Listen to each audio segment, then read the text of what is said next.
Hii kamera. Tunashukuru kwamba tumezungumza yote ambayo yalikuwa ni ya muhimu na tumewasilisha kwa Mheshimiwa Waziri na timu yake. Kwa hiyo naamini vikao vitaendelea.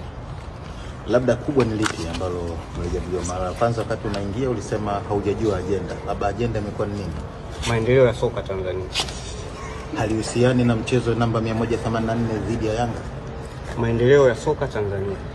Kama yapi mwenyekiti? Hayawezi kuwa njema. Maendeleo ya soka yako mengi. Kuna maeneo mengi ambayo waziri kama mnavyofahamu ni mpya katika wizara hii. Pamoja na uzoefu mkubwa walionao, lakini kuna mambo ambayo yatakiwa tujadiliane ili kuweza kupata mtazamo wa pamoja. Kwa hiyo yanajadiliana na klabu mbili tu za Simba na Yanga au kuna lipi lingine ambalo linajadiliana? Sasa hiyo inabidi umuulize yeye kwa nini umewaita Simba na Yanga. Lakini sisi tumekuja kuwakilisha Simba. Kwa hiyo aliowakilishwa na watu wengine mimi sijui. Halikuwepo la Simba. Kwanza sijui hata kama Yanga mwenyekiti. Na katika majadiliano yenu kwenye kikao mmefikia hatua gani?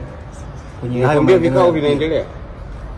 Leo tumeanza kikao cha awali, tutafanya tena kikao wakati mwingine. Sawa, mwenyekiti, wakati Young Africans wanatoka walisema miongoni mwa kilichojadiliwa ilikuwa ni mchezo wenu wa Yanga na Simba. Labda nyinyi kwenye hayo majadiliano na kile ambacho ulichokisema kama ni maendeleo ya mchezo wa mpira wa miguu nchini, na ukasema kwamba hao waziri ni mpya kwenye wizara, kwa hiyo kuna mambo mengi ambayo alikuwa anataka kuyafahamu kutoka kwenu. Akijadiliwa iko kitu kwa sababu wao wamesema tunajadiliwa. Kikao chetu sisi hakihusiani na chao. Kama ingekuwa kinahusiana ina maana tungekaa pamoja. Kwa hiyo siwezi kujibia jambo ambalo sikulishuhudia. Wao walipokutana na waziri wanajua waliozungumza nayo, na kama wameeleza hivyo ni sawa. Lakini sisi tunachosema hayo ambayo nimewaeleza ndio ambayo tulijadiliana. Kwa hiyo hili alikujadiliwa la mechi ya Yanga na Simba namba 184? Hapana. Labda kuna mwanga wa maendeleo ya soka unayoona? Sasa hiyo itakuja kwenye tafsiri ya mwisho ambapo tutakuja kutoa taarifa ya pamoja.